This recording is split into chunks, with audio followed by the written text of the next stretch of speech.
إن الحمد لله نحمده ونستعينه ونستغفره ونعوذ بالله من شرور أنفسنا وسيئات أعمالنا من يهده الله فلا مضل له ومن يضلله فلا هادي له أشهد أن لا إله إلا الله وحده لا شريك له وأشهد أن محمدا عبده ورسوله السلام عليكم ورحمة الله وبركاته.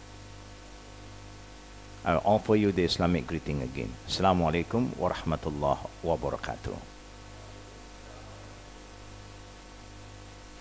Inshallah, to all the brothers and sisters, let us begin our day with one short prayer that I'm going to recite slowly. We hope all of you will try your best to follow me. Yeah? Just follow. This is what we like to remind our brothers and sisters, how to be a good student. How to pick up knowledge. The best way to seek knowledge is we just try our best to follow. Yeah? Listen carefully and follow. Bismillahirrahmanirrahim. Follow me. Bismillahirrahmanirrahim. Alhamdulillahi Rabbil Alameen. Allahumma salli ala Muhammad wa ala ali Muhammad. كما صليت على إبراهيم وعلى آل إبراهيم إنك حميد مجيد رضيت بالله ربا وبالإسلام دينا وبمحمد نبيا ربنا آتنا في الدنيا حسنة وفي الآخرة حسنة وقنا عذاب النار وصلى الله على محمد وعلى آله وصحبه أجمعين والحمد لله رب العالمين آمين يا رب العالمين. We begin our life by being thankful and be grateful to Allah Almighty, the creator of all things, who create all of us, whether you are Muslim, not yet Muslim, Indian, Arab, Malay, Chinese, European, as Asian, African, all creation belong to Allah Almighty, the only one true God who created everything. And also we keep on asking Allah to make us a better person in this life, so all of us will have a good ending. Firstly, we like to welcome all our good students of knowledge, brothers and sisters, those who have been following us from day one, those who are new, and our guests who are here with us. Today we welcome them to our special class that we tailored for beginners. Whether they are born Muslim, they have to learn from the beginning, or they are reverts, they also have to learn from the beginning, or they are not yet Muslim who have the interest to know about Islam. Now it is very important, the short prayer that I just shared with all of you is a prayer that our beloved Prophet Muhammad ﷺ remind his followers not to forget to remind ourselves by saying Raditu billahi rabba. But before you do any prayer in the Islamic teaching, you have certain adab, manners that you have to follow. You should praise Allah first, perform salawat upon his beloved Prophet Muhammad ﷺ. And the best salawat is a salawat that you link with Muhammad, his family, and also Abraham, Prophet Abraham and his family. Why? To show us that Islam is not a new religion, but this religion was from the time of Adam to Abraham, Abraham to Prophet Muhammad until the end of time. All prophets submit to one same God, Allah. And all of them are Muslim. Whoever submit to the one God, all of them are called Muslim. And then we said, "Oh Allah, we are so pleased that we are worshipping Him, the true God, Allah. We are not worshipping devil, Satan, human, stones, trees, stars, moon, and sun. We worship the creator of all these things." That's why we say, "Raditu billahi Rabba." Always remind ourselves that we are so pleased to worship the one true God, Allah Rabbul Alamin. And then we say to Allah again, that is Raditu billahi Rabba. The second, wabil Islami Dina. We have been blessed by Allah. We have a religion to guide us. What to do and what not to do. What to say and what not to say. Now, guidance is very, very essential in our life. Everything you want to do, if you are guided, Alhamdulillah, less problem. But if you do not want to follow the guidance, then you create a lot of problem to yourself. It's like driving. You must know how to drive. You must know where is your destination, how to make use of your vehicle. You must know the gears. You must know everything. You follow the guideline. Then, Alhamdulillah, the car that you are driving will bring you to your destination. Even when you go anywhere, you follow. Now you have ways, you follow ways. Last time you don't have ways. So you must follow your common sense. You must know where is the landmark of this area. Then you follow, you will reach your destination. Guidance is very, very important for every one of us. But we have been blessed. We have divine guidance, Islam. Not your way, my way, but the way of Almighty Allah, the Creator, the all-knowing, the all-seeing, the all-hearing. Then we said to Allah, وَبِمُحَمَّدٍ نَبِيًّا. Again, another blessing that we have been receiving from Allah is we became the follower of the last messenger of Allah, Muhammad sallallahu alaihi wasallam. And only the follower of Prophet Muhammad sallallahu alaihi wasallam was granted in the book of Allah. Allah have revealed many books, the Old Testament to Moses, New Testament to Jesus, Psalms to Prophet David, Suhuf for Prophet Abraham, Quran for Prophet Muhammad. But only you will find in the Quran, the last testament, Allah named us, called the follower of Prophet Muhammad sallallahu alaihi wasallam Khaira Ummah. Khaira Ummah means you are the best nation. Even we were created later on, we were born later on compared with Adam, Noah, Abraham, Moses, Jesus. But we will be called by Allah. Allah subhanahu wa ta'ala make us witnesses to all mankind. Shuhada'a ala nas. We will be called by Allah to bear witness, to confirm these people of Noah, why they disbelieve in Allah. We will be called to be a witness.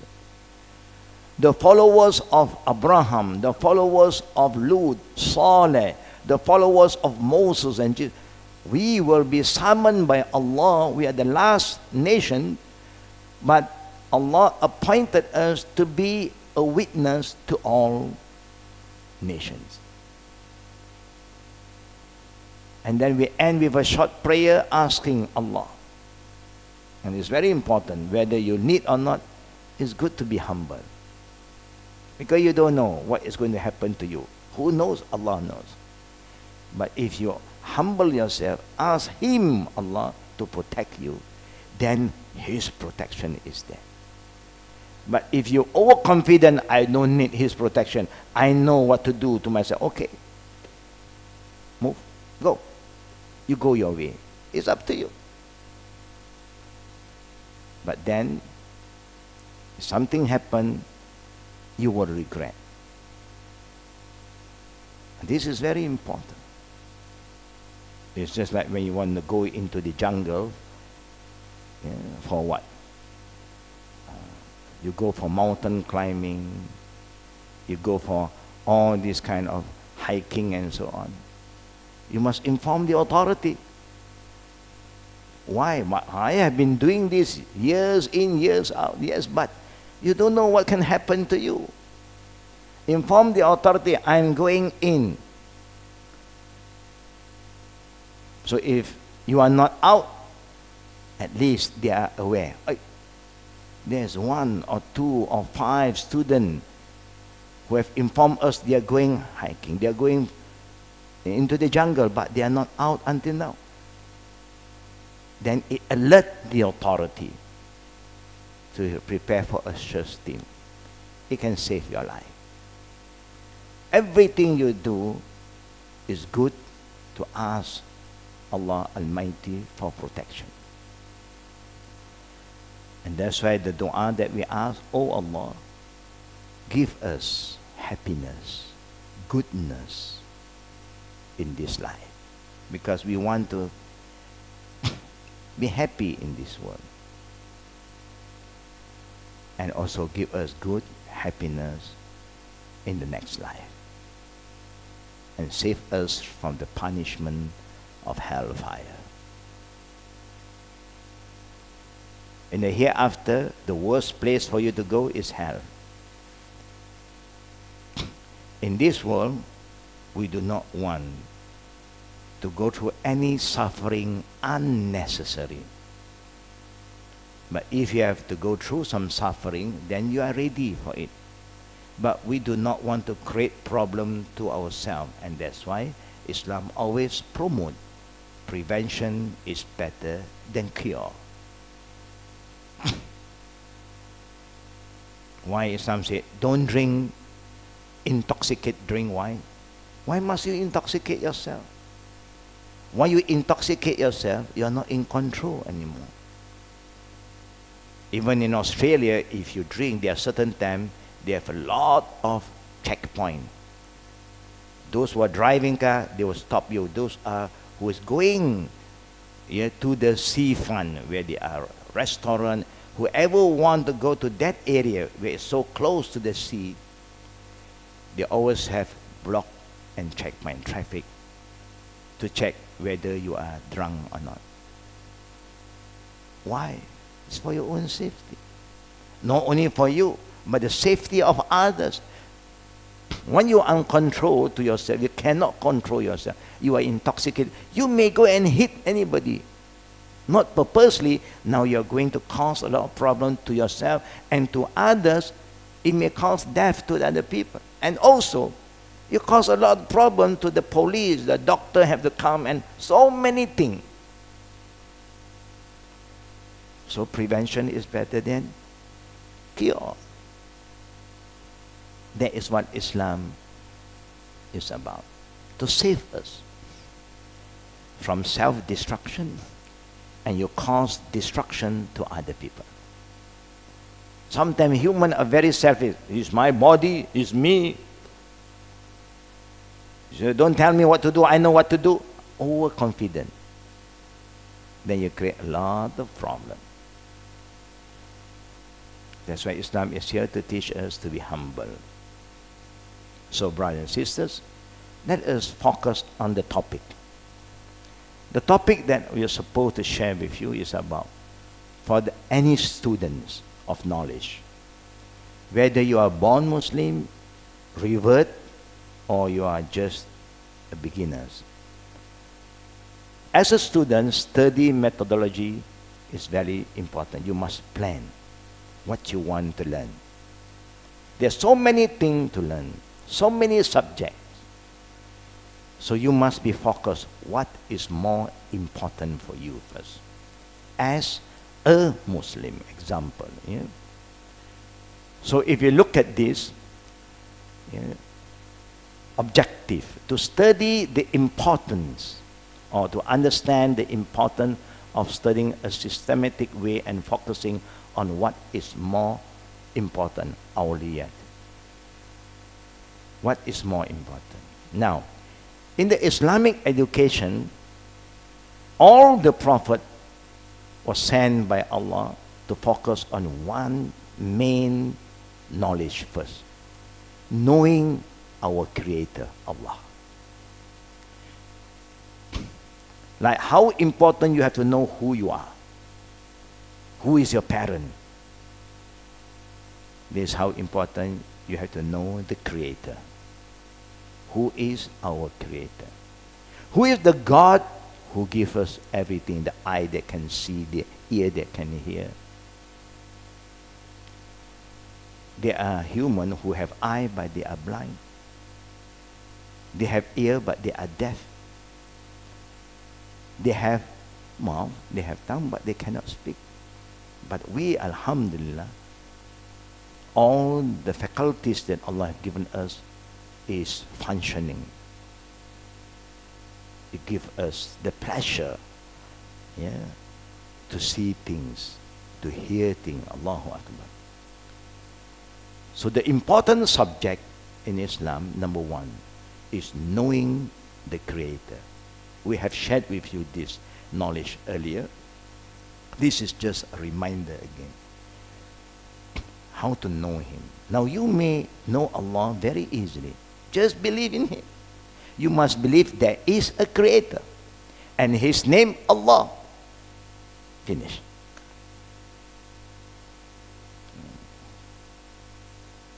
We Malaysian, for I'm talking to the Malaysian brothers and sisters. Do you know who is your Prime Minister now? Who is your Prime Minister? You must know. You cannot say, I don't know. You have problem. Because there's only one Prime Minister. You cannot say, I don't know. No, you must know. The same goes if you're from overseas, wherever you are. If you say, I am the citizen of this country. If people ask, who is your Prime Minister? I don't know. Then you have problem. Because there's only one Prime Minister. You have a king. Who is your king? I think I am the king. Then you have more problem. This is just an example. If people ask her, who is your mom? You say you don't know. Oh, I don't know how your mom will feel. Huh? You must know who is your mother, who is your daddy, at least. When you know Allah, the most important thing after that is not to have any partners with Him. La ilaha illallah.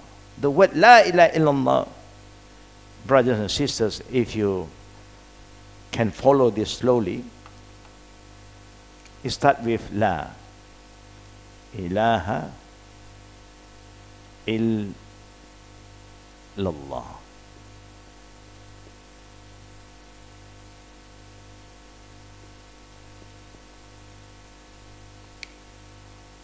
When you want to know who is Allah, what Allah warns us, remind us, you must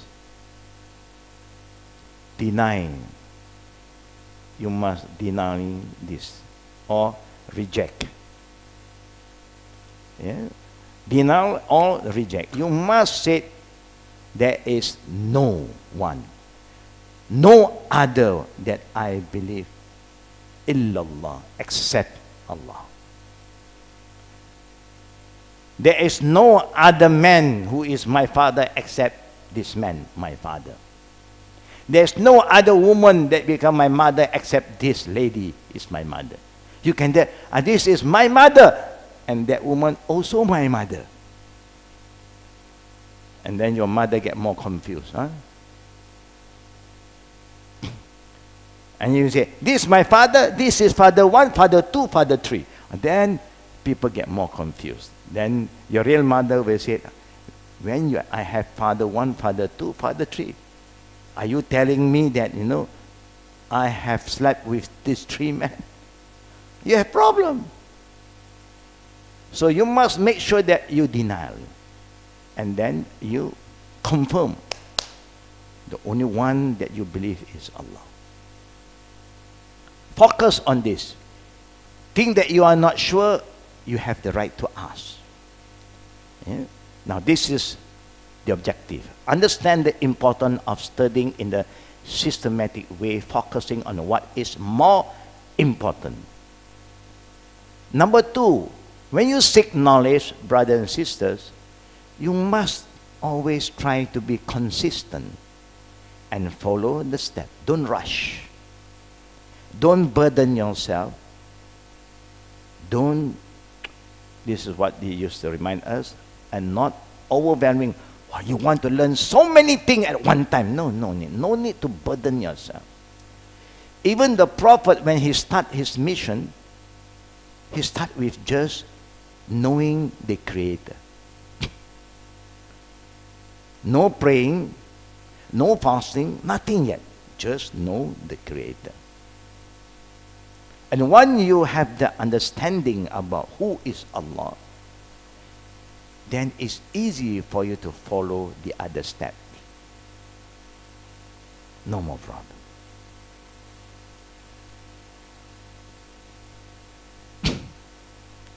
Give you another understanding. Yeah? Number 3, to understand the importance of applying what one learns to the best of one's ability. You will be exposed to many things. Sometimes the thing can be a bit heavy, difficult for you. But there are things that is quite easy, simple, basic. So what you have to do is, you do your level best first. Is that easy? Simple. People give you, so many dishes. When you want to khana to eat, you have veggie, you have soup, you have curry, fish, chicken. Which one do you choose? Choose what is easy. Choose what is easy. You cannot. I have to eat everything. No. Who said you must eat everything? You want to go to buffet, you want to eat everything? Then you know what's going to happen to you. You will suffer. You cannot move anymore. No. There are so many things. You choose what is important for you first. And the best way to eat, you eat something that is soft first. Fruits. Start with fruits. But we don't start with fruit. Children don't start with fruit. We start with chicken. We don't like fish also. It's common. But if you can choose what is better for you, it's your stomach, you take it. Then you add the others. Carbo, you put last. Carbo? Anything carbo. When we go to Indian restaurant, vegetarian. Oh, mashallah. We want vegetarian, green. But they put a lot of potatoes. Potatoes is solid carbo. So you pay everything, eat a lot of potato, finish. The one who's going to profit 100% is the restaurant. You choose. You be selective. I eat something that is light, good for my stomach, and I can still eat more. Because I have paid 50 ringgit buffet. I don't want to go in and eat all the char kway teow and nasi lemak, and then I cannot eat all the other food now. Be smart. Yeah. And also, when you want to do the best, you go for the best food. Now Islam, after you learn about the basic, is about belief. It's not talking about practical yet. It's just belief, and belief is here. No burden. No one knows what you believe. It's between you and Almighty Allah. Just have the right belief. When you believe in Allah, that He, the Almighty, the Creator, He sees everything, He knows everything, do you think you should rely and follow Him? What do you think? If you believe that I am a specialist in what? In iPhone. You have any problem about iPhone, you ask me. If I give you guidance, do you follow? Do you like to follow? I'm known, I'm a specialist. Anything about iPhone you ask me, I have the answer for you. How do you feel, brother and sister? You are happy to get coaching from me? But I'm not an iPhone expert. No, I'm the worst. Yeah, the phone is smart, but we are not smart. No. It gives you an example. Almighty Allah, all-knowing, all-seeing, if you believe in Him, now it's easy for you to follow what He wants you to do. Whatever He wants you to do is for your own good, not for Him. He don't need. Because He loves you so much, so He guides you. It's like a parent who loves their children. Parent always guide their children, remind, don't do this, eat this, don't eat that. Why? It's for the good of the children. No parent want to destroy the children.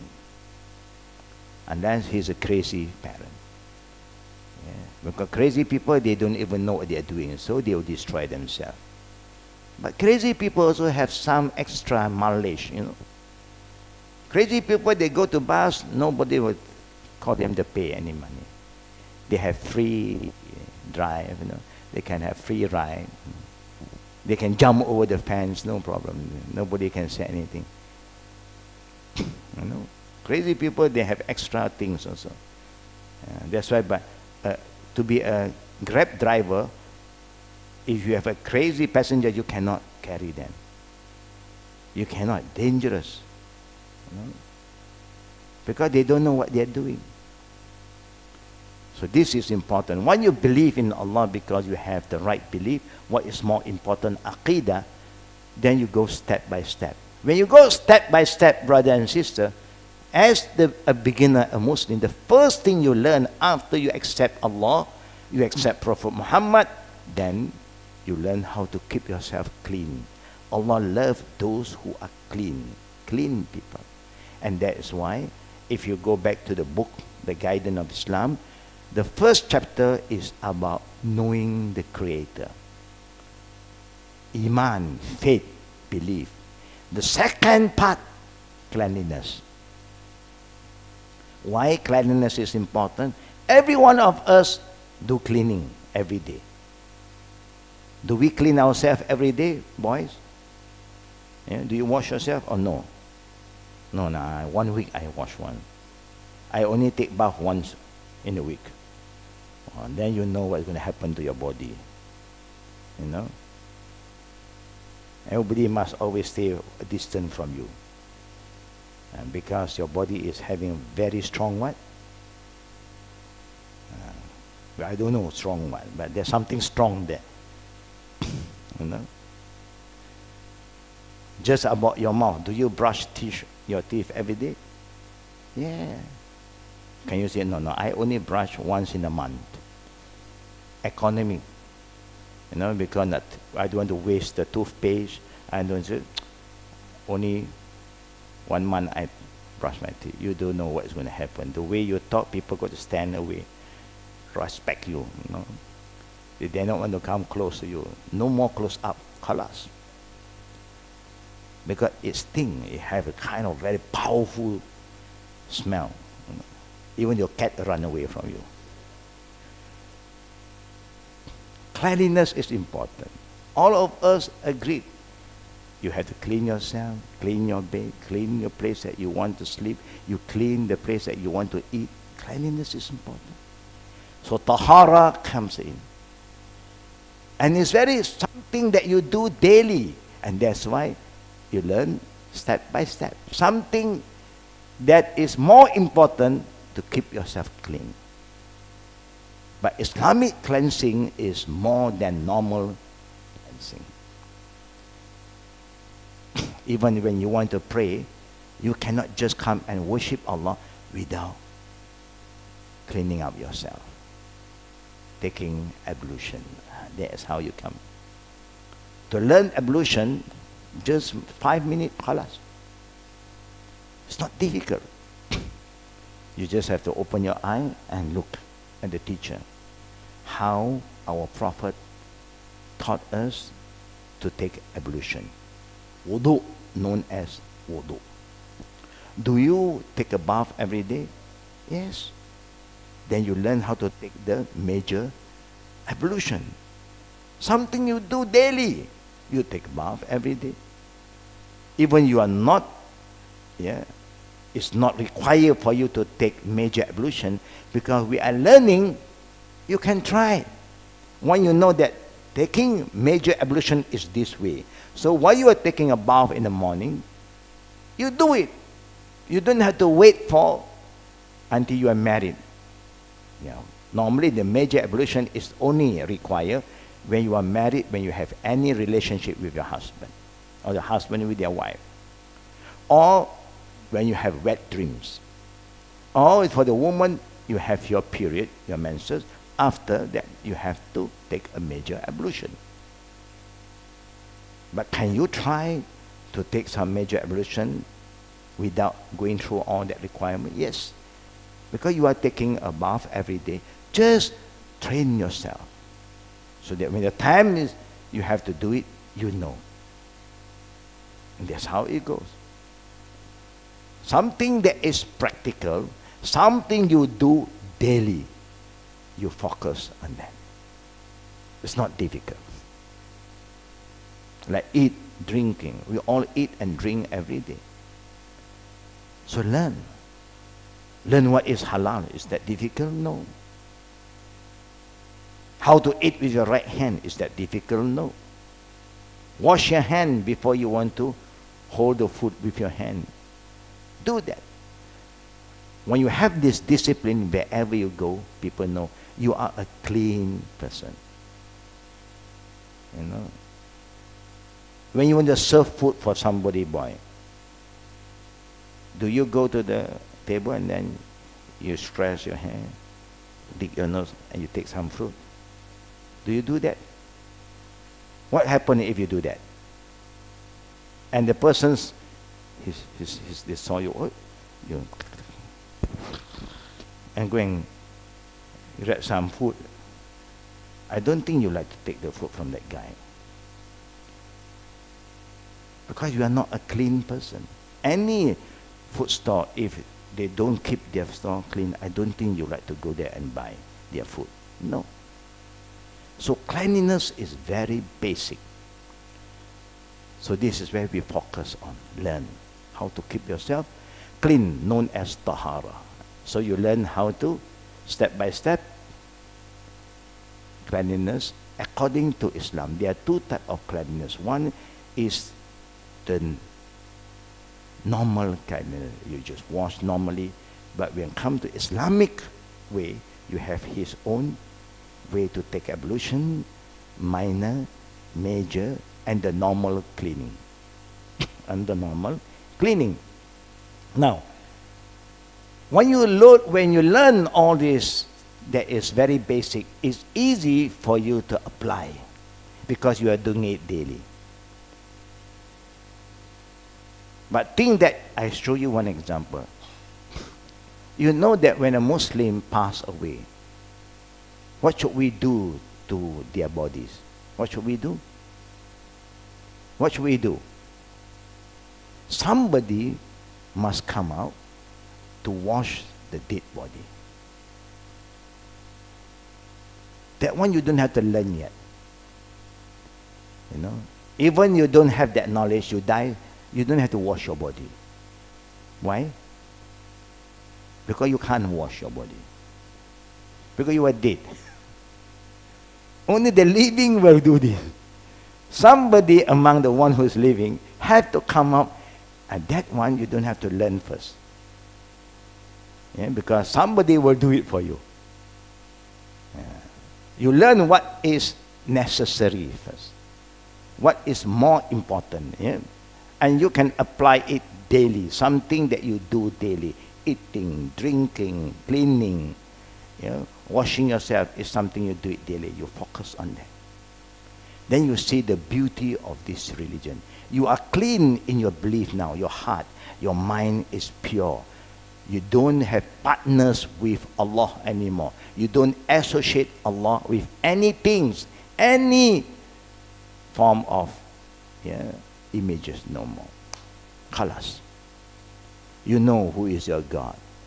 Allah, the Almighty, the All-Powerful, the All-Seeing, the All-Knowing. I believe in Him, khalas. When I believe in them, it's just like brother and sister. If you love somebody, do you follow that person? You will follow. Even sometimes you'll be surprised. You just get to know that person through chatting. Through chatting. But suddenly the way he talk to you, he win you over. Wow, with all the honey words, flowery words, praising you like hell, like now you forgot. You forget about yourself also. And then your mother also you forget. Your father pun you forget. All you forget. Now this is the only man that you feel for him. And suddenly he stay in somewhere far away, Tasmania. You never even traveled. Now I say, I love you so much. Come to me.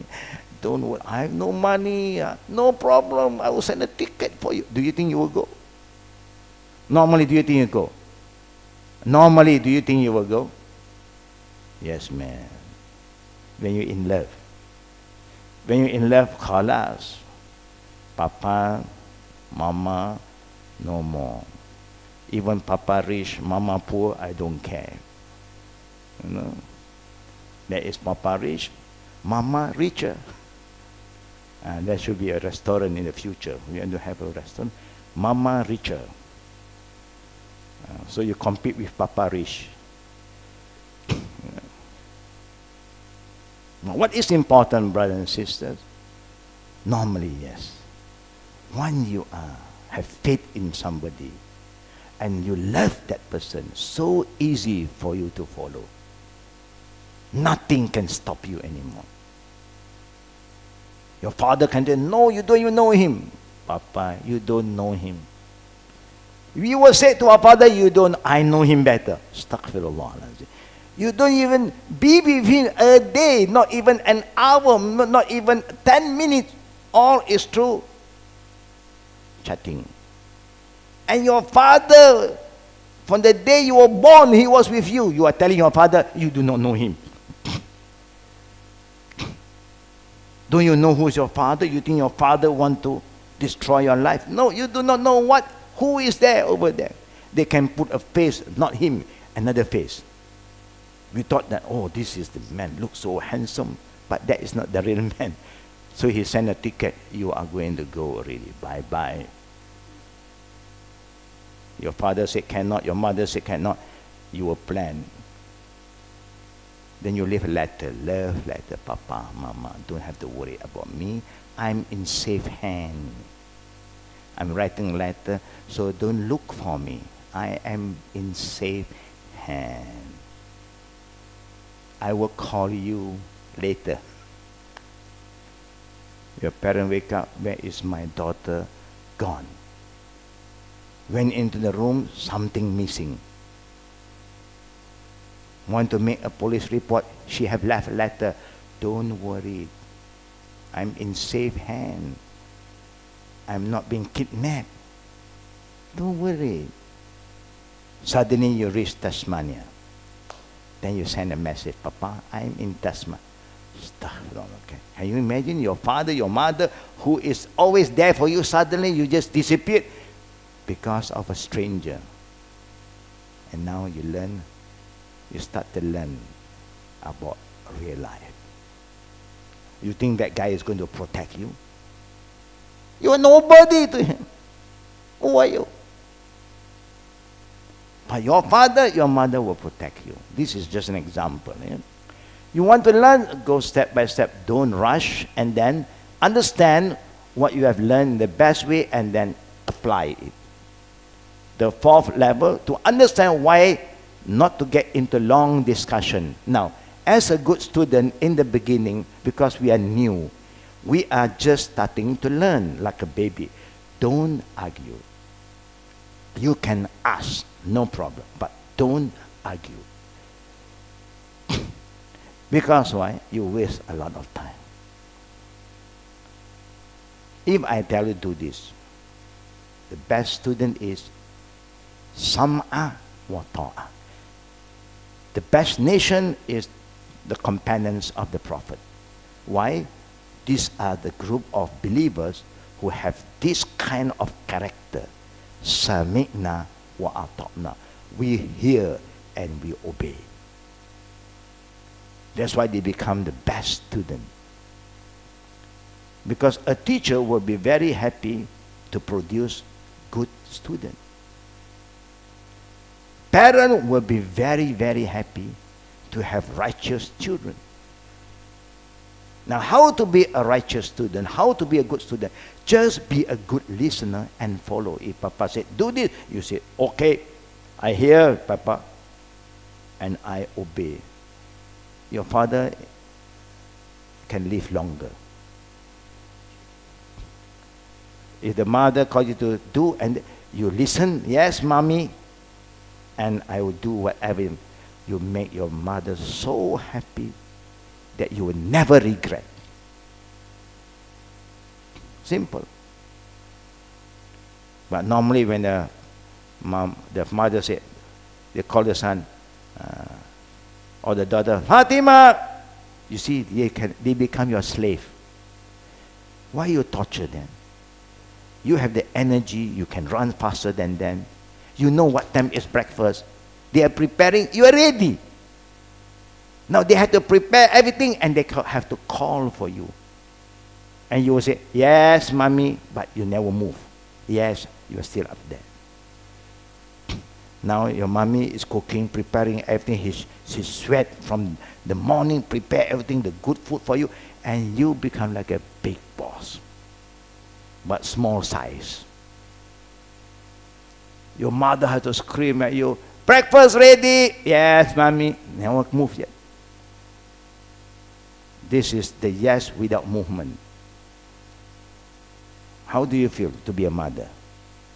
You feel happy? Wow, my son is a good son. No, man. Every day her blood will shoot up. Blood pressure. You are the killer. You kill your mother. You make her worried. You make her get angry for nothing. Be a good son, simple.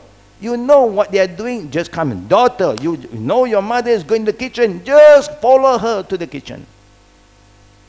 She's going to do something, help her. Learn from her. How do you feel when you have that kind of daughter? For mothers, we are not mother yet, some of them are not mother. How do you feel in the future we become a mother and your children is always beside you to help you? How do you feel? You feel happy? You feel good? No good? Wow. You want to know whether it's good or not? Simple. Children, learn this. This is a strategy, tip that you will never regret. You want to learn from anybody, just be humble and ask them, Mama, what do you want me to do for you? Daddy, what do you want me to do? Just ask. Is that easy? Easy. And that's why Allah calls us to ask. Fas'alu ahli zikr. Ask those who knows. Learn from people who have knowledge. You will never regret. Yeah? But don't go and discuss. We have a problem today. The young generation always want to ask, why? Why must I do this? This is the generation of why. But they are small why. We as parents also can ask them, why? Why don't you follow? Why do you Ask me, ask them again. We are big Y. They are small Y. Then you waste a lot of time. Why you don't listen to me? What are you going to say? Because I don't understand. You don't understand? Just follow. Just follow. Why you go to school? If you ask your children from small, go to school. I want to sleep, Daddy. I'm sleepy. I don't wake up now. I want to sleep. But your parents have to force you up and send you to school. Whether you want to stay, you sleep on the way, no problem. That's why there are children who sleep in the car, sleep in the bus, and they arrive, they have to be awake now. But that is for the children's goodness. Now we have to force you. Just follow. Now you become a good student because you learn. Do you think your father will follow you? You say, Father, tomorrow no school, huh? Because I want to sleep. I love sleeping. But the time for you to sleep at 10 p.m., you can't sleep. You stay awake at night and daytime you want to sleep. You cannot do it. Just an example. Yeah? Don't go into long discussion. A quick one you can. For beginners. We as beginners don't ask a lot yet. Just try to listen from a good scholar and follow first. You can ask later on. Thing that is difficult for you to understand, you can ask. And if they don't want to give you an answer, don't argue. Just do first. Just do first. Because sometimes they test you. You ask all the Chinese people or those who have experience in learning self-defense, learning Kung Fu, Chinese martial art. You want to learn? Okay. You can stay with them for weeks. They don't teach you any step. They don't even teach you how to breathe in, breathe out. No. Exhale, inhale, up to you. What they will do, normally the people came to me before when I was teaching them martial art 30 over years ago. You know what I call them to do? I call them to pick up things. I got them to carry things. So after 2-3 days, he never even teach us any movement. I said, do you want to learn from me? Then listen. Obey. I said, go and carry that. Go and carry. I said, go and do this. Do some stretching there. And go. Climb the tree. Go and climb the tree. Pluck coconut. Go and pluck coconut. Do that. Go and wash my car. Go and wash. Motorbike. Go and wash. And they say, what is this? I'm your worker. I'm your slave. I'm here to learn Kung Fu. What Kung Fu is that? Yeah. Then you don't understand. All what I'm calling you to pick up. I call you to do this, washing. These are movement. You know, you want to move like that. Oh, these are movement. But you don't know. You have to bend, you have a strong knees. Have to stretch. But I don't going to tell you everything first. I want to see, do you have patience? Do you listen? Or you don't listen? Because anything that you learn, you must have patience. A good teacher will not torture you. But whatever he wants to do is for your good. He wants to see whether you are active, energetic, you follow instruction or not. You understand that, boy? That's how I learn. Then you become a fast learner. Everybody loves to teach you because you are a good listener and you follow instruction. Do that slowly. Be patient. Yeah, don't argue. To learn, there is the last objective. You must be humble in seeking knowledge. Without be humble, very difficult. Very difficult. Because you're overconfident. I know already. And then if you know, nothing to teach you. So you be humble. Even you know, but when you are humble, you have extra information. Not say that you are not right. You are right. But people may give you some more information that you don't have. So you get extra information. There's nothing wrong. And this is how you learn. Yeah? So focus on the basic, and then you must make sure that whatever you learn is something practical that you do daily. You eat, you drink, you wash yourself daily. Go for that. Now, what is your daily responsibility towards Allah as a Muslim brother and sister? What is our basic responsibility towards Allah as a Muslim? Yeah? Naam? Salat. Prayer. That is the daily one. Learn about that. You will learn about fasting, but there is a yearly obligation. You may learn how to help the poor and the needy, zakat and all this zakat, fitrah, zakat, mal, but there is also yearly. You may want to learn about Hajj, about Umrah, but there is one in your lifetime's obligation. It's not that important. The most important is your connection with Allah every day. Your salat. Learn that. It's like you learn how to work. If you're a working person, thing that you have to do daily, you have to learn. Learn fast. Don't delay, because you want to give the best. Then you see your boss will be very happy with you, because you know what you have to do every day. I don't have to teach you anymore. Do you know when you are a maid, example, if you are doing cleaning, do you know normally how people do cleaning? Simple. They come and clean. You are not there. They come and clean the table. Hala. Normally, this is not a good cleaner, because they don't lift up this bottle. Then after, have you cleaned? Yes. Then you see this wet here? Because they don't leave it. A good cleaner who know what to do, they do with commitment, yeah? They do with knowledge. He makes sure he take it out. He clean everything. Clean, put it back. Normally you don't get that kind of maid anymore. The maid will come, done. Now what are you going to do when you see that thing is not being cleaned properly? What should you do?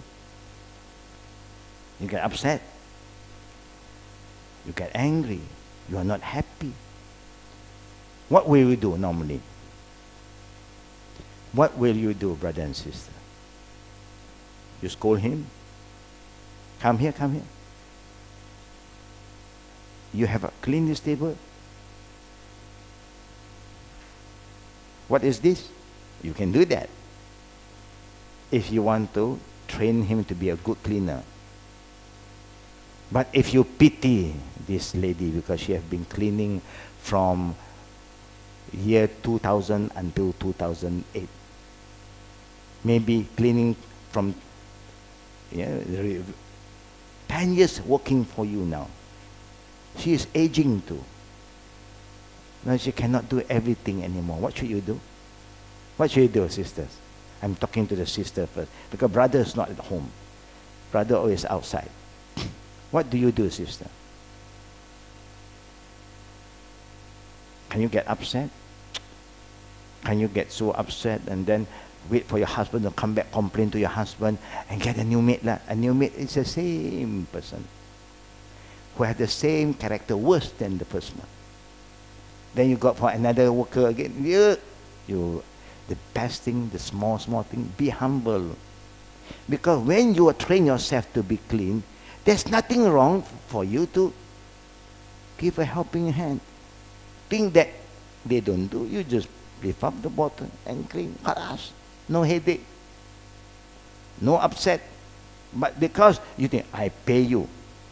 So when I pay you, I want everything 100% perfect. I want a dustless table. You cannot get that anywhere. What you do, I do that. If I have a cleaner and then still I say, can you do that? They say, okay. Sometimes I don't want to remind him, I have to remind them. Other than that, I will do it by myself. I take a sponge, I go and rub. I'm happy now it's clean. I go and take a paper, tissue and wipe it. I'm happy. And then my standard. Her standard is different. He just pop, pop, pop, pop, pop, pop, clean already. You want to be more, yeah, up to you. You put some effort. And it's good for my knee. I bend down. It's a knee exercise. I always remind myself, every harakah barakah. Likulli harakah barakah. Every movement, there is a blessing.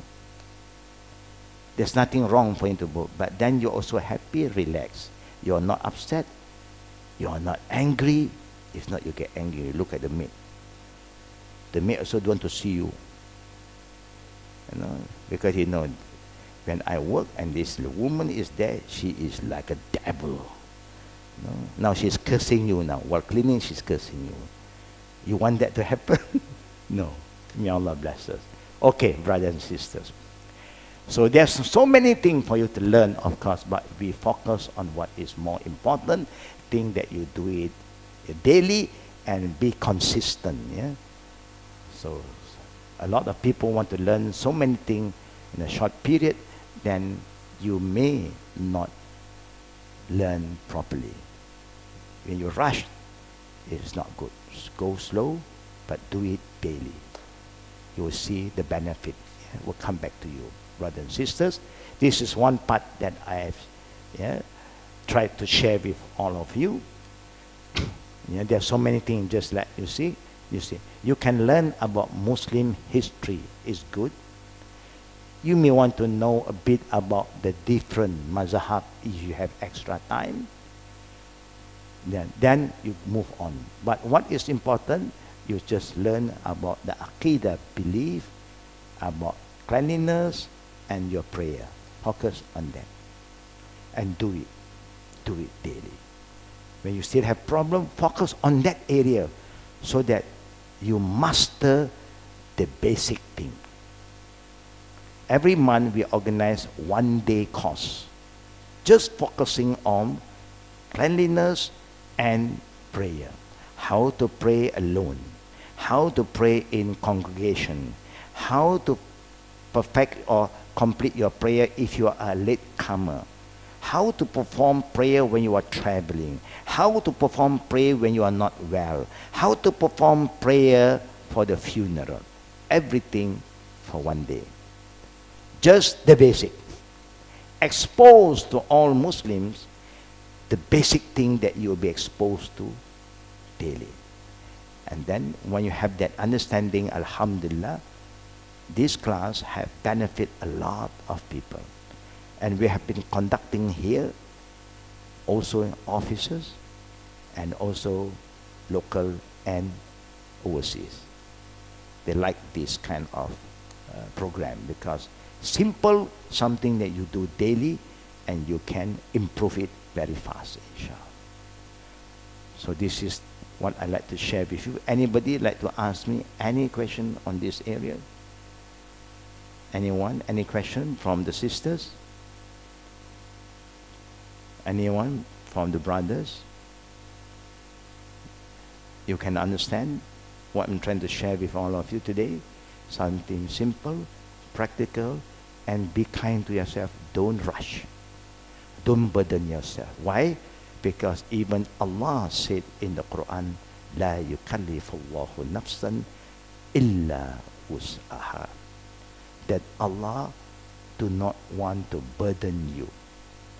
So you cannot burden yourself. Even there's another ayat, Allah said, وَلَا تُلْقُوا بِأَيْدِكُمْ إِلَّا تَحْلُقَ. Do not cause self-destruction to yourself. Just be focused on few classes per week. Saturday, don't miss. If you want to add, you can add, but don't miss the basic class, the Saturday class. You want to add, Sunday also we have classes. You want more, we have Wednesday classes. So we focus on the very basic thing always, because we want all Muslims to focus on the basic and the foundation. Now, we move to the second part. Move to the second part. Yeah? The second part that I like to share with you, after learning the basic, something that is practical, easier, we also have to understand certain important thing about the history of our beloved Prophet Muhammad sallallahu alaihi wasallam through the information that I have received. Yeah? Because our Saturday class is also from me, Brother Adam, and Sheikh Ustad Sharif. So we have different people who come in to help us, yeah, to enrich us with the Islamic information. Now we know that our Prophet Muhammad sallallahu alaihi wasallam, who was chosen by Allah, the only man that Allah chose to be his last messenger. Yeah? In the early history of Prophet Muhammad, all of us are aware that when he was born from the tribe of the Qurayshi. Yeah? And the father, Abdullah, passed away. So he was an orphan. He had the mother with Amina. When he was born, neither he knew, of course Allah knows that he is the prophet, but he himself have no idea. His upbringing was very good. And the mother at that time, even until today among the Arab, they have one good tradition. What is a good tradition? They always look for another mother, a good woman, healthy woman, to breastfeed their children. Breastfeeding is a very, very important thing for the baby, because that is the best food, well balanced, all the nutrition is complete from the mother to the baby. So Amina breastfed the son Muhammad. Then Thuwayba, one of the uncle who loved this baby, the newborn baby Muhammad, so much. They're so happy. They adore him, admire him, love him. They freed one of their own slave named Thuwayba. And the slave breastfed Muhammad. Now you have the mother breastfeed him, another woman breastfeed him. Then there is another lady. Remember the name of the lady? Anybody remember? For Muslim, do you remember the lady who breastfed Prophet Muhammad? Yeah. That is what? Sa'adiyah. Sa'adiyah, they live at the highland. They are not living at the Makkah Valley. They live in somewhere after Ta'if. And the woman over there, they are very healthy. A very healthy woman, produce very good milk. And their profession, looking for baby to breastfeed as a profession. So Prophet Muhammad was sent, but he was not a prophet yet. But what happened? First experience, Sa'adiyah have also her own children. And when Muhammad was growing, he always played with his children, with her children. And then suddenly the son of Sa'adiyah came back and asked the mother and the father to help Muhammad. these are brother now. Well, you breastfeed 5 times. Any child drink the milk of a woman for 5 times, they become what? They become family. They cannot get married among themselves anymore. But 5 times. Less than 5 times, they are just normal friend. They cannot be a family. Now, what happened? Suddenly, he saw a stranger appeared and bring Muhammad to one area where there's a rock and lay him down, and they have a operation. They are not surgeon. You don't have surgeon, operation theater, hospital at that time. Open operation. Like that guy is going to kill Muhammad. So this son of Sa'diya ran back and asked the parent, informed the parent, asked for help. And when they came, he's okay now. And that person disappeared. This is the first spiritual operation on Muhammad. From angel, Allah sent angel to go through the spiritual operation to purify himself from in. But he have no idea. He was a very young boy. He don't know what is happening to. Without pain, because it's a spiritual operation.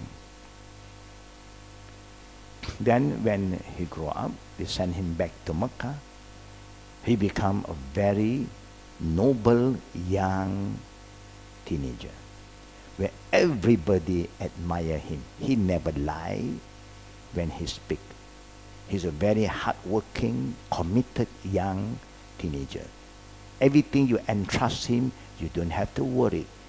You can.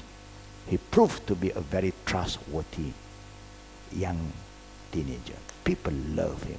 Said Muhammad Khalas, they all say, good boy, good boy. Nobody complained about him. Then you know the mother passed away. Now no more father, no more mother. And his uncle Abu Talib, the father of Ali, is the one who take care of him. But Abu Talib have a lot of children. So now he do not want to burden his uncle. So he's tried to look for a job. And he came to know Khadija, one woman, who is a very rich woman who owned more than half of the land in Makkah. She is the owner, very rich, noble lady. A businesswoman, at that time, trillionaire. At that time, she's the richest. Married twice, divorced. So he offered his service to this noble woman to be her salesman. And he brought whatever product, he bring it to Sham, to Syria. Syria is a war zone today. At that time, the boss said to him, I will give you example. I will give you a commission. Just an example. Every bottle of this product, I give you 20% profit. Understand? Food will be given to you. Transportation, ready. Hotel, all by the boss. Hotel, accommodation covered. Transportation covered. Food covered. Whatever you sell, clean, 20% yours. Understand that? If you go out, because you want to promote a product and your boss said, don't worry, your accommodation taken care of, transportation taken. Is that easy for us? At that time, you know, the transportation, the best to travel on desert, camel. That's the first class transportation. And accommodation, they don't have R&R. So what is the best accommodation? Tent. You can sleep anywhere. When you are tired, you count the camel to,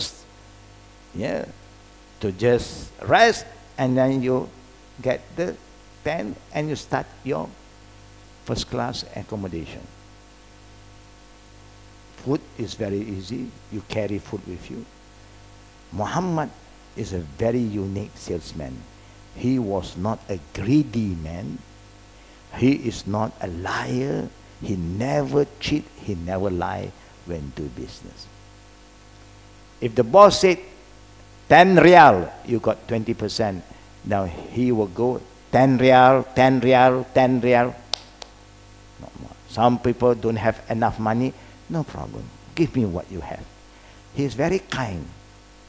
Even he get less in return, no problem. Because this person need that kind of thing. He don't have the mean. Whatever he can give, I take. He's a very kind man. Not greedy. And he's not a liar. Neither he cheat. So fast, he came back with all the profit. Khadijah never have that kind of salesman before. She found that this man have a very unique way of selling her product. He took 100 bottle example, or 1,000 bottle, in 1 month back, everything sold. Most of the salesmen that Khadijah have, they may brought the same kind of thing, and also they hardly sell everything because most of the salesmen today are very greedy and they lie and they cheat. That's why the Prophet said, "Man ghasha falaysa minna." Whoever cheat while doing business is not one of us. That is Muhammad. And because of his noble character, trustworthy, very committed, he never lies, Siddiq, he always tells the truth. Khadijah is his boss. Quickly send a representative to ask for his hand. Now, if you love somebody and that guy is a good guy, must you wait for that guy to come in and ask for your hand? Or can you go in and ask for his hand? Sister, how do you feel? Normally, sister say, cannot lah. It's against our culture. No. Your culture is not important. The important thing now, there is somebody that is so good in front of you.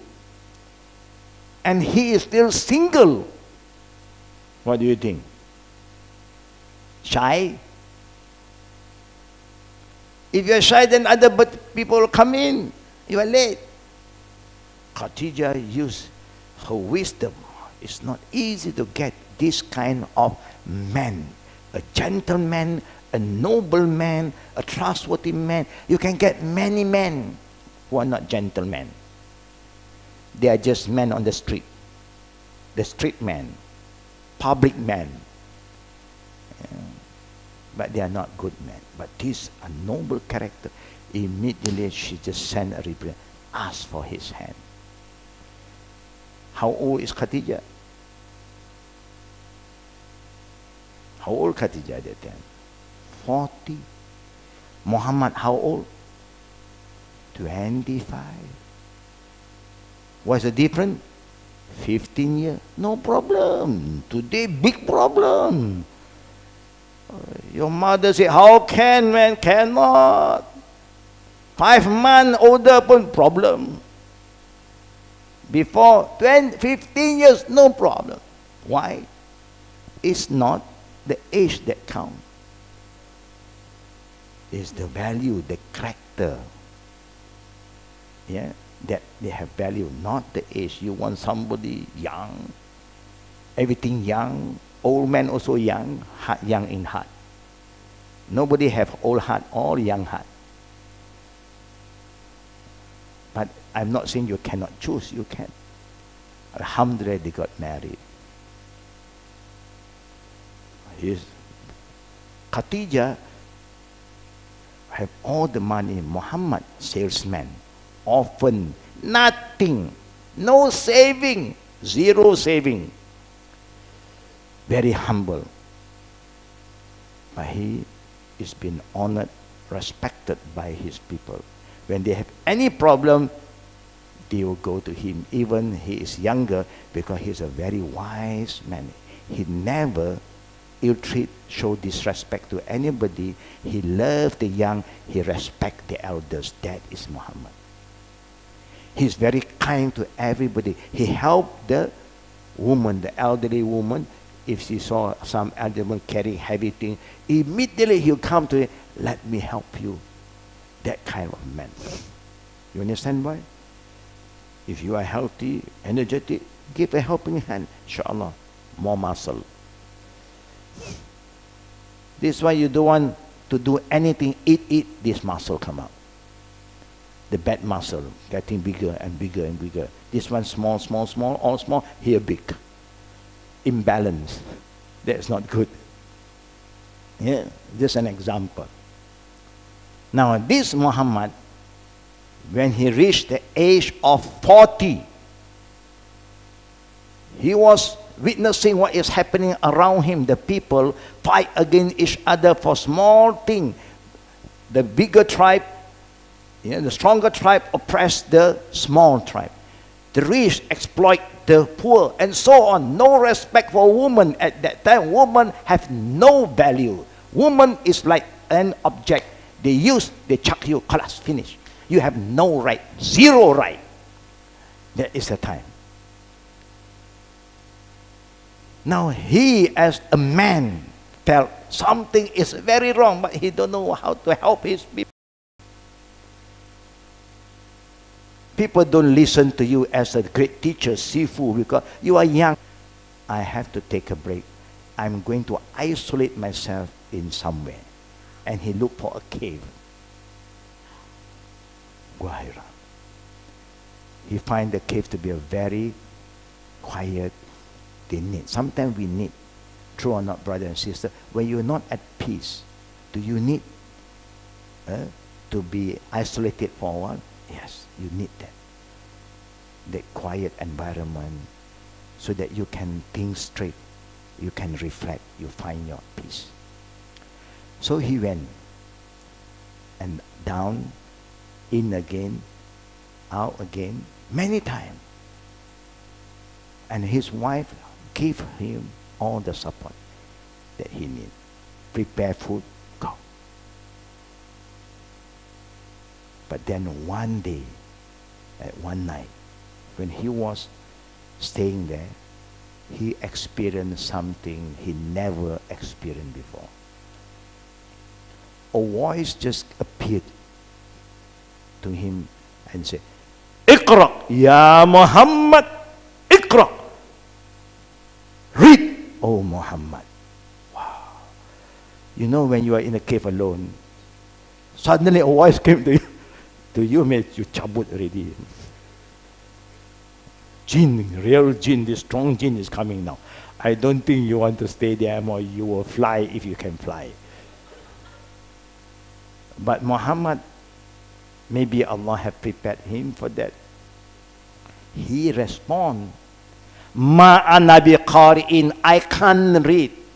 I am an unlettered person. I don't know how to read." Allah is so great. He appoint the last messenger who is unlettered, so nobody can say, because you are a smart guy, you can twist and turn, write a book and say this is from God. Since he don't know, no people can say that this book was written by him or the Quran is from him. It must be from somewhere. So he respond, "Ma ana biqa, I can't read." And the voice repeat, "Read, O Muhammad." "I can't read." "Read, O Muhammad." "I can't read." Then, now it's not a voice anymore. The Spirit came and pressured him. When you are under pressure, normally you read. Sometimes you can't do. When people press you, you will do. You know, you ask our old father and mother, especially our old father, if the grandfather is still alive. When the Japanese came and invade our country, those who do not know how to swim, if the Japanese soldiers say, swim, they swim. Those who do not know how to climb coconut tree, if they say, go up and bring down coconut, they will climb like a monkey because they want to live. If you don't go up, you are going to cut your head. I better go up. They will do that because when you are under pressure, you can do a lot of things. So the angel came and pressured him. And he read, Iqra bismi rabbika allazi khalaq. That's why reading is important. But read the book of God, Al-Quran. Read with the name of your Lord who have created until the end. After he read, he never go back to that cave. He went out and went home and called his wife. He knocked at the door. Khadijah opened. Said, Zamiluni, Zamilun. Please blanket me. The whole body is shivering, like having malaria, you know. Shivering, and the wife just covered him with blanket after blanket and calm him down. Look at the character of this noble woman. This woman is not a normal woman like you or like us, no. If normal woman, you know what they will say to the husband like that? Why you go to the cave? No. We have a house here, you just run away, go to the cave. This is the problem. We will complain. We will say, we will make him look bad. No, this is your problem, you know. But she said to the husband, oh my dear, God will not do anything bad or harm you. You are a good man. Just come down, take rest. You are at home now, and this is important for a woman. You must know how to talk and comfort your man. Don't wait for the man to make a mistake. You don't want to listen to me.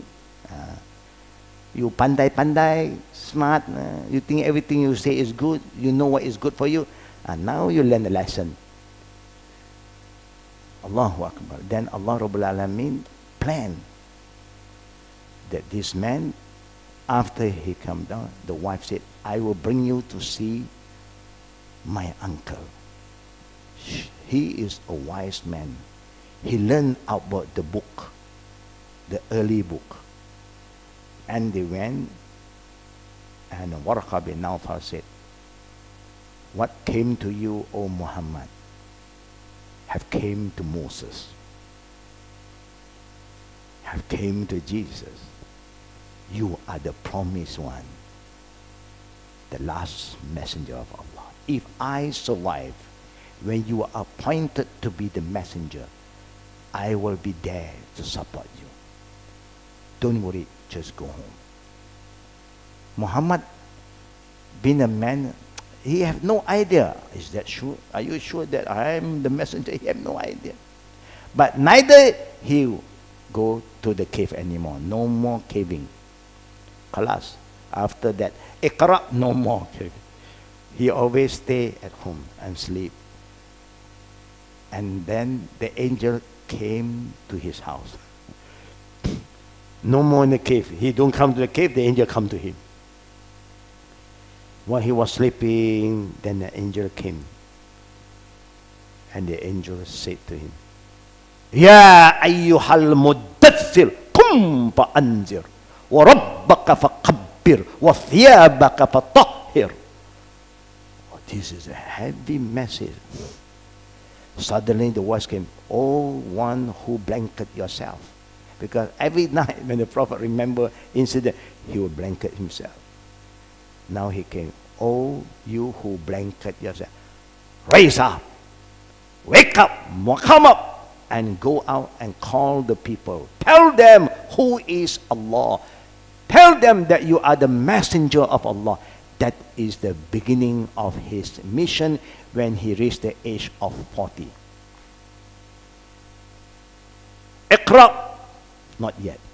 The second revelation came, he know. He have a mission. And then later on, you can learn more about this, more detail. When you talk about migration, when he started his mission, do you know what happened, brother and sister? He was being respected, loved by his people, the pagan. But the minute he called them back to one God, the truth, they go against him. How good he was before, they don't respect him anymore. They treat him like he is their enemy. He is a liar. He's a crazy guy. All the bad thing was thrown to him. Can you see the changes? When you please the people say, wow. When you give, you follow them, wow, you're so good. When you go against them, even it's the truth, they start to treat you like an enemy. The truth is very powerful. And the truth don't follow anybody. Everybody must learn how to follow the truth.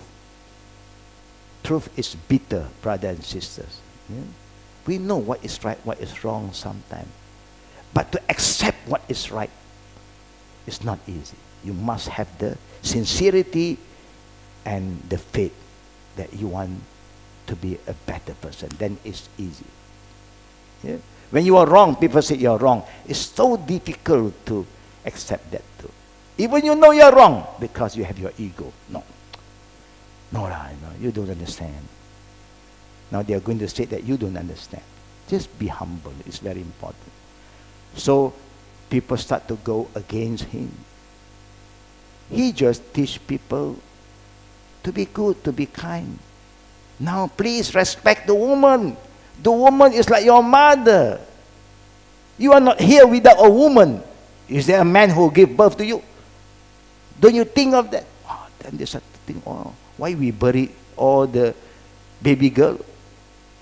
If without the girl, we are not here. Because no man give birth to anyone, anybody. Only a woman.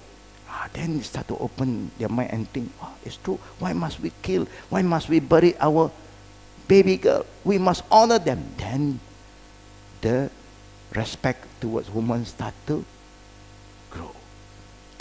Islam came and bring up the status of the woman, not to the level of the man, to a higher level. That when the man come to ask the Prophet, who should I obey? Who should I respect? The Prophet said, mother. Who? Then he asked again. He said, mommy. Who? Ummi. But of course he don't use this word. I'm just expressing. Mother is ummi, is mommy, is the same person. Allah and the Prophet Islam come and upgrade the status of woman higher than the man. But we want to fight for equal right. Actually, when you fight for equal right, sister, you are downgrading yourself. That's why the men are very quiet. Good. You want equal right, I work, you also work. No. I pay this bill, you pay that bill. Equal what? Islam said no. The woman don't have to work if you choose not to work. The woman don't have to pay this bill, that bill. All the bill directed to Mr., not Mrs. Yeah. All the woman just receive. You are the receiver.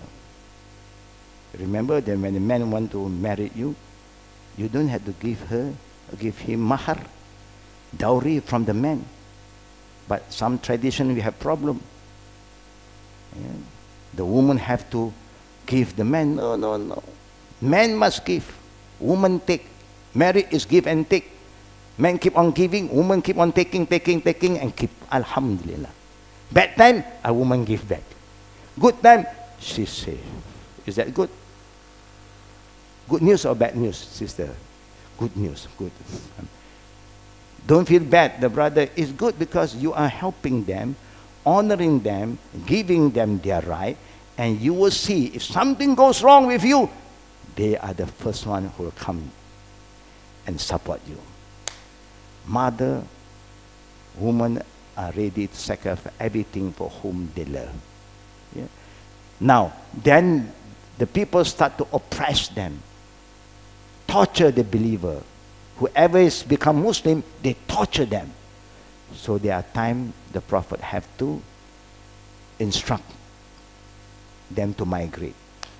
The first migration, if you look at the history of the Prophet never migrate. He stayed put in Mecca, but he allowed those other followers migrate to Abyssinia. First migration. The leader never ran away. He stayed put. It's like when the ship is sinking, captain cannot leave. Let all the passengers leave first. This is a real captain. But if a captain disappeared first, you know this captain. No? If you see him, you can shoot him. You know, because he is the cause of all the problem. Yeah? You cannot run.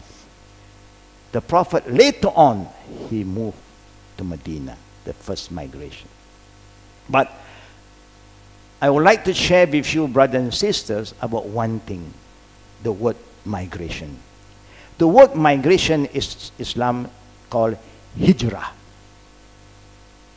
Now, the real hijrah is not physical hijrah, it's spiritual hijrah.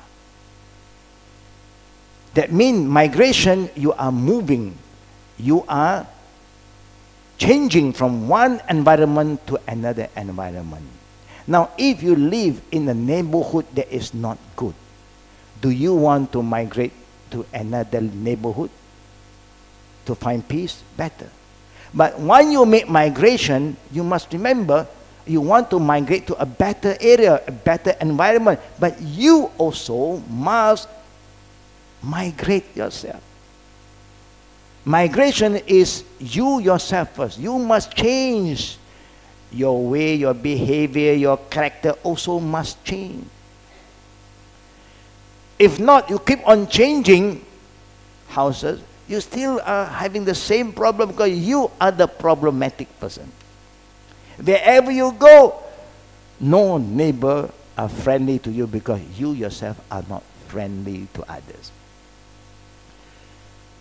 So the spiritual migration is al-muhajir man hajara min al-khataya wazun, is a person who migrates from a sinning environment to a good environment, from negative to positive, destructive to constructive, from believing so many gods to believe in one God. That is migration. From arrogant to be humble. That is the migration that we all must do. Then you see the changes. If just you want to change your house, change your car, change your dress, but your character never changes, you will fail yourself. Before you are married, brother and sister, are you a free man when you are not married, brother? Are you a free man? Brothers, help me. When you are not married, how many of you are not married here? Please raise your hand. Those who are not married, 1, 2, or young one also. Good. The young one don't have to raise your hand. Understood. Now, when you are not married, are you a free man? Yes, of course. You want to come home, you don't want to come home, you want to eat, you don't want to eat. It's you. You decide. Because you are a free man. The same go to the sister who are not married. You are a free woman. You can do whatever you want to do. You have your freedom. But when you are married, do you behave the same? You can't. You must make changes. Migration now. Before you are not married, you don't have to report, don't have to tell anybody. You just go out and in, out and in. Whether you're in, people don't know, so no problem because Nobody bother. But while you are married, you must remember, yeah, it is a company. In business, they say it's company, sharikat, joint venture. So A have right, B also have right. You don't want to come home, inform the one at home. You don't want to eat, you want to have dinner outside. Inform them, because if not, they are going to prepare food, they are going to cook. They spend 2 hours, 3 hours just to prepare a good meal for you, and you tell them, I'm not coming home. How do you feel? How do you feel, sisters? You feel good? And if you really love you care for each other, if you want to have dinner outside, quickly inform the Ministry of Home Affairs. Hello, I think tonight we dinner outside. Alhamdulillah, you can rest 3-4 hours. You don't go and last minute, you don't inform me. I prepare everything because my duty to serve my husband. I prepare all the good food. I put all my energy, my love, everything in the food. Then you said you are not coming back. What will happen to you as a woman? Day one, little pain. Day one. And the man don't know how you feel. And you are a very patient woman. You wait for him to come back, and then you still try to please him, and he come home. Oh, today's dinner so delicious. Astaghfirullah. You go and eat, enjoy food by yourself, and come and tell your wife, so delicious. You should have invite her together. Or what do? Don't go and tell how delicious. You just come home, take a bit what she have prepared. Take a bit. Alhamdulillah. Make her happy. It is our duty to make our wife happy. It is the duty of the wife to make the husband happy, happy, happy, happy, happy. Harmony. Is that easy? That is Islam. Migration, please, is not just changing places, moving from one country to another. It is spiritual migration, character migration. You have a lot of your own character, but now you are different. You are Muslim. Before I'm Muslim, I'm like this. I'm A. This is me. Accept it or leave it. Take it. No, cannot change. Allah have said, Inna Allah la yughayir ma biqawmin hatta yughayyiru bi anfusihim. No one can, Allah said, I will not help the person until the person help themselves. You must make changes first.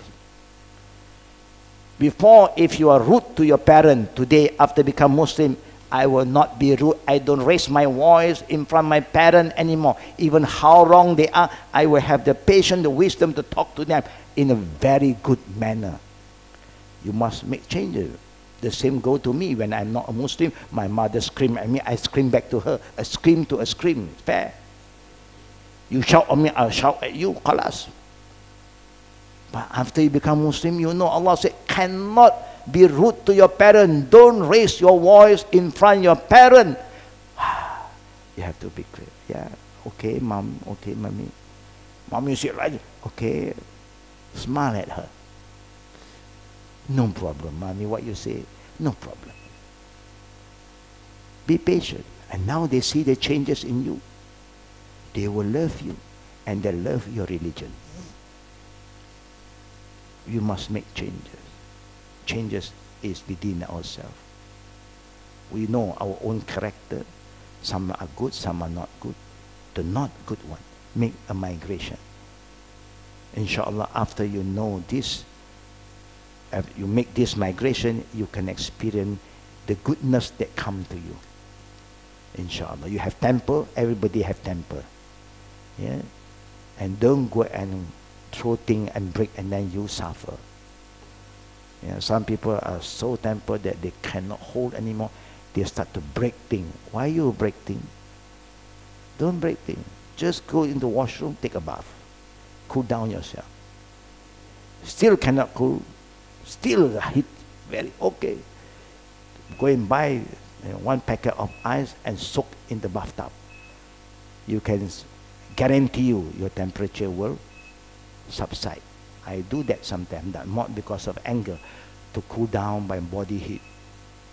You need that. And the best way to cool down yourself is to read the Quran. Ask Allah for help. Allah said, Allah bi zikri la tatma'inul qulub. By remembering Allah, you have peace. Your heart rests. Your mind rests. So let us move to that migration first. Before the external migration, we go to the internal migration. Migration of character, habit, to a better one. Inshallah. If there's any question, now we open to the brothers and sisters before we start our Zohar prayer. Any question from the brothers? Even the young boy here can ask. Yeah. Bismillah.